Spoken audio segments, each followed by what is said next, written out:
Welcome back, everybody. So we just got done talking about how Dallas is boosting the women's sports interest with team moves and renovations. I did get asked a quick question on hearing my opinion, and I just wanted to say quickly before we move on to the next segment that this is really, really huge for Dallas in the city itself, but also huge for the country as well. I feel like there has been a huge increase in interest in women's sports, and as a female, I am super happy to see this. I've always grown up watching female sports, and seeing that it has grown in interest is a huge deal for me and for a lot of women out there as well. I am shocked to see how many different soccer teams there are for men's compared to women.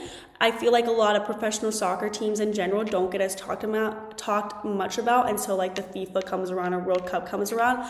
But other than that, I'm happy to see there's going to be 8 new teams. I am hoping that there's going to be more progress in the sense of creating more women's teams. But besides that, I'm really happy to see that there is more interest out there in women's sports. So we're now going to move on to the next segment where we talk about NCAA D1 softball.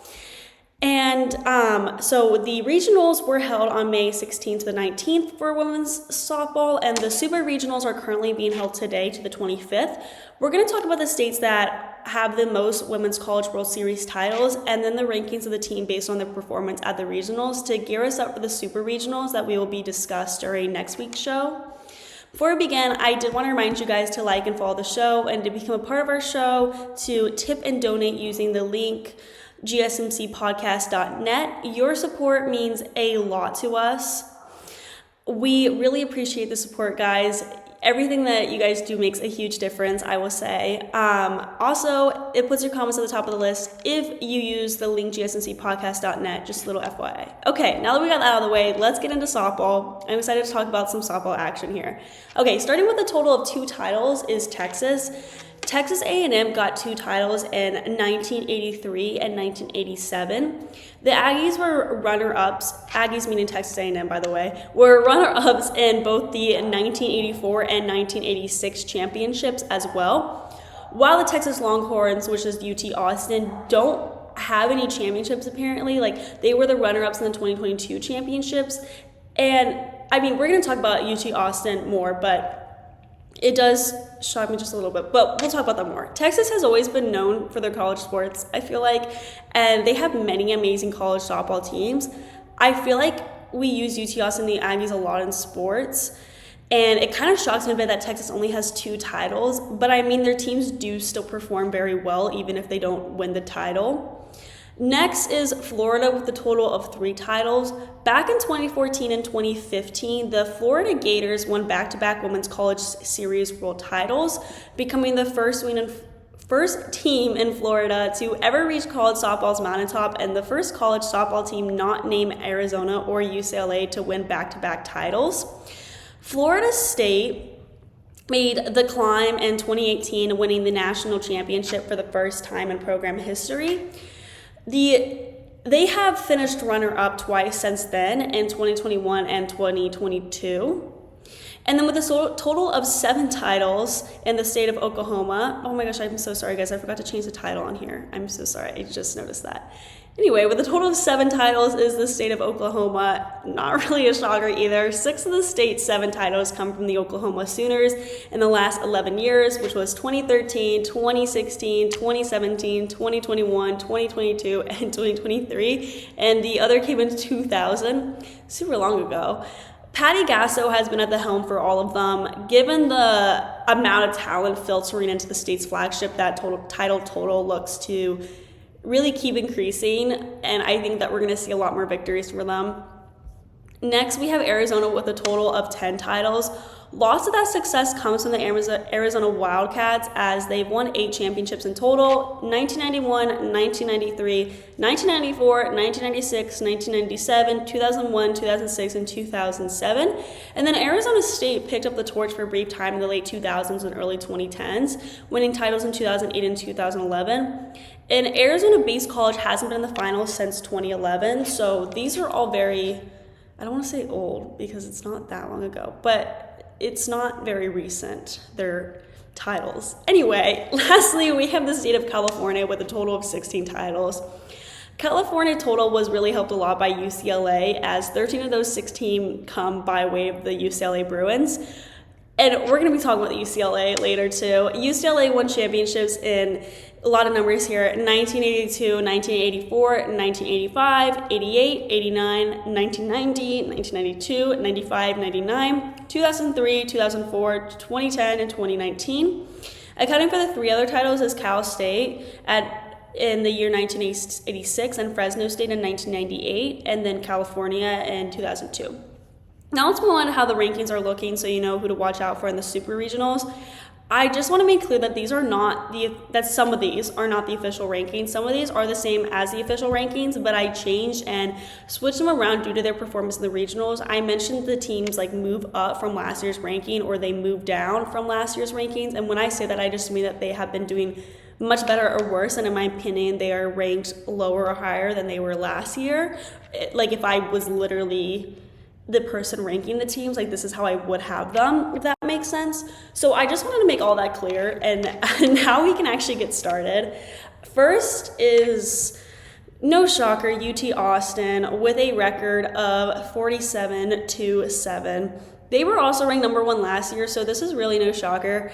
I really think they have a good chance to win a title this year. They dominated the regionals and they outscored their opponents and nearly had 2 no-hitters. Then at number 2 is University of Tennessee with a record of 40-10. They were also ranked 3rd last year. I know someone who plays for the school, and let me just say they train hard, like so hard. They are always working on speed, agility, and strength, and it really comes together during their games. They ranked up this year because they didn't allow a single run in their regionals. Their pitching was always good, but their offense really showed out too. Kiki Malloy continued to shine, and Riley West had a 5 RBI day against Virginia. And then at 3rd is the University of Oklahoma with a record of 49-6. They were ranked at number 4 last year, so this is a pretty big jump for them, I'll say. They got a lot of new players and have made a lot of defensive improvements since last year. Nicole May has been continuing to pitch well, and hopefully she's able to keep that up. At 4th is the University of Florida with a record of 42-12. They were in 7th last year, so I mean, good for them. They're doing better. They were able to move up the rankings on my list here. The team got a lot more attention on the media this year. I felt like, this is kind of random, but I feel like last year the media was mainly occupied reporting on UT Austin, and that makes sense considering they were ranked 1st, but it's good to see that there is more attention on the schools that are ranked below the top 3, because those schools really can always surprise you with who they end up beating and how they end up doing. Skylar Wallace tied the Division I career runs record with her 302nd run score, continuing an 11-game hit streak. And then moving on at 5th, and I just saw this comment about my name. My name is Samantha Genzer, and I'll type it in the message. Oh no. I forgot to put the R in there, but it's Genzer with an R at the end. Genzer. Okay, and I am on every day, Monday to Friday at 8 p.m. Eastern Time to 9 p.m. Eastern Time also. Okay, so at 5th, we have Oklahoma State with a record of 44-10. They were ranked 2nd last year, so it isn't great for them that they are down ranks. During the regionals, they pretty much just cruise through, which I guess isn't technically that bad of a thing since they're still in good ranking. And I mean, cruising through isn't the worst thing in the world, but they didn't shock me with anything that was super impressively good, if that makes sense. But still, I don't know. I don't know. I felt like 5th was a good spot for them. Anyway, at number 6 is Duke University, who was ranked 5th last year, and their record is 47-6. I was having trouble deciding between UCLA and Duke at number 6 because they both have been doing really well. But what sets Duke apart is the power duo of Jayla Wright and Cassidy Curd. And then UCLA is ranked number 7 with a record of 37-10. UCLA is very known for their sports. I mean, we know that, especially beach volleyball. Their win against Virginia Tech and overall success in a tough regional makes them look very good. But still, I felt like Duke just had been outperforming them in some aspects. At number 8 is LSU because their offense put up big numbers for sure. They will be facing Stanford in the Super Regionals, which is going to be a really interesting game and fun game to watch because the next ranking I have is at number 9 is Stanford. Stanford has a record of 43-13, and they were also ranked 8th last year, so I felt like LSU kind of showed them out a bit. I don't know. We'll see. I'm interested to see how the game goes in the Super Regionals. I think it's going to be very, very fierce competition. Next, at number 10 is the University of Missouri. They had to play out of the elimination bracket when they unexpectedly lost to Omaha in the first of their 3 head-to-head regional games. Lauren Krings has been dominating, though. She started all 4 of Missouri's victories with a 3-0 record and a .56 ERA with 24 strikeouts, which is really absolutely insane. By the way, we're going up to the 13th ranking, just FYI. Okay, so continuing on to number 11 is Florida State. They had a strong offense that stepped up with a 10-4 win over Auburn University in the regional final. They really have been dominating some of their opponents, and that has brought them up in rankings since they were ranked 16th last year. At number 12 is Texas A&M.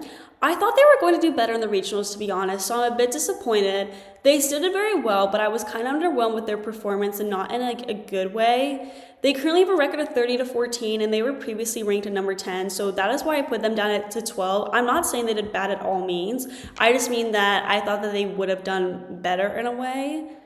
I don't really know how to explain that, but you know when you have like expectations of a team doing like so amazing and like knocking it out of the park, and I don't know, I guess sometimes we have over the top expectations. Finally, at number 13 is Alabama. Alabama got through Southeastern Louisiana twice, coming out strong after battling out an extra inning victory in their first meeting. Caleb Beaver has always been strong in the circle, but Alabama's offense is now making strides. They will have an interesting matchup against Tennessee this week, but still, I am not sure if it is going to be that close of a game considering how good Tennessee has been looking, I'll say. So that concludes this segment on D1 softball, and now we're going to move on to the Olympics where we talk about people who have already qualified to compete on Team USA for the sports sailing, climbing over water, swimming, and golf. Before we get into that, we are going to be taking a very short break, so I will see you guys soon.